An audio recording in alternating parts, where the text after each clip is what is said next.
Bonjour Hélène Saulnier. Bonjour Laura. Nous réalisons aujourd'hui un Zoom conférencier.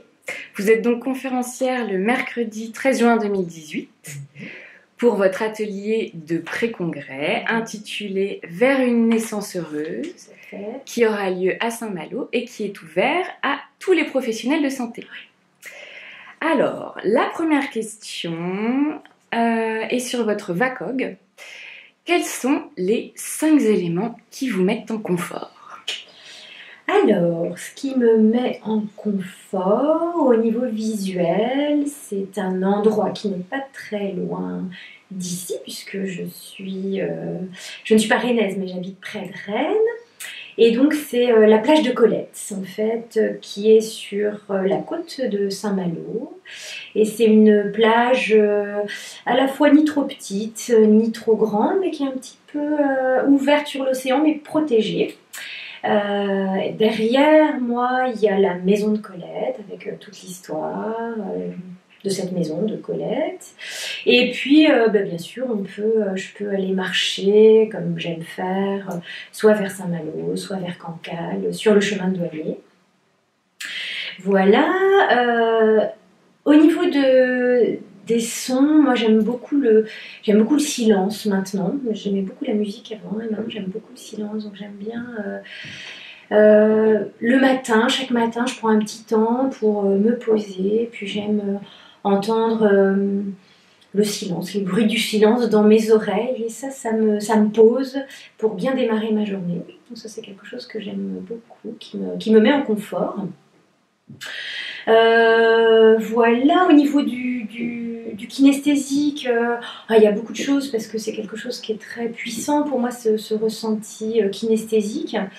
Mais là, en ce moment, là où j'habite, je vais tous les matins balader mon chien dans un parc et il y a un chêne et j'adore me poser le dos contre ce chêne et sentir qu'il me soutient. En même temps, je peux regarder la nature qui s'éveille le matin. Et pour moi, c'est une sensation de quiétude, de force. Voilà, et je trouve que ça me donne de l'énergie pour ma journée. Voilà, au niveau des odeurs, j'aime beaucoup l'odeur du fenouil dans la nature. Je ne sais pas si ça s'appelle le fenouil, mais notamment sur la côte à Saint-Malo ou en bordure de mer en Bretagne, il y a beaucoup cette plante en fait, mais je crois que c'est le fenouil, qui a une odeur un petit peu, à la fois un peu neutre, mais puissante. Et j'aime beaucoup cette odeur-là. Et puis voilà, et puis j'ai vécu 10 ans en Suisse, alors ce qui me met en joie au niveau de mes papilles, c'est la fondue suisse qui est à la fois très onctueuse et très grasse. Nous en avons l'eau à la bouche. Voilà, ouais. Merci pour vos réponses. Alors, la deuxième question, par rapport donc à votre atelier. Je ne l'ai pas précisé, mais vous êtes sage-femme. Oui. Votre atelier vers une naissance heureuse, je souhaiterais savoir avec quels outils repartiront les participants de votre atelier. Oui.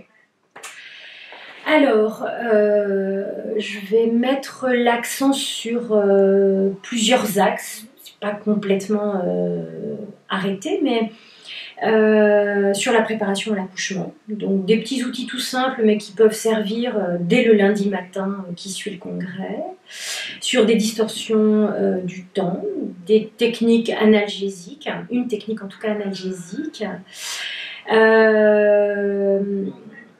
sur la préparation à l'accouchement, j'ai envie de parler du cri en salle d'accouchement et comment accompagner nos patientes dans ces situations-là. Et en l'occurrence, explorer toutes les perceptions sensorielles autour des sons. Voilà, moi je travaille aussi en psychophonie, autour des sons, donc proposer effectivement aux participants d'expérimenter les vibrations des sons, voilà, dans différentes parties du corps.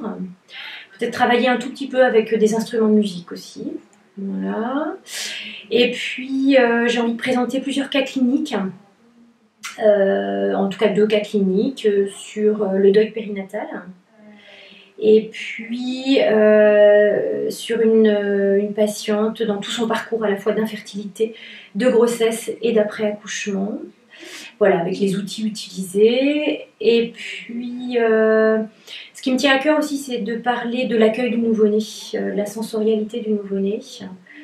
Voilà, des techniques pour l'accueillir au mieux. Et puis cette espèce de danse mère-enfant, un peu une danse yin-yang entre cette maman qui est souvent un peu vidée, et puis cet enfant, lui, qui est hypertonique, qui est rouge, qui est polyglobulique, et comment ces deux énergies-là vont prendre contact. Voilà, c'est un peu le fil de ma journée, pour l'instant. Très bien, merci beaucoup. Et à ce propos, vous avez une grande expérience et est-ce que vous pouvez nous raconter une expérience marquante, un patient, une patiente, un couple que vous avez en tête avec qui vous avez utilisé l'hypnose justement pour une grossesse, un accouchement, un post-accouchement? Alors, ce qui me vient là, c'est une histoire un petit peu particulière puisque c'est une patiente qui est venue me voir pour de l'acupuncture au départ, mais j'ai senti que mon outil acupuncture n'était pas suffisant et qu'il fallait que je propose un autre outil. Donc maintenant, effectivement, je propose une hypnose plus ou moins formelle. Et en l'occurrence, c'était une patiente qui venait me voir parce qu'elle avait une rétention de fausses couches.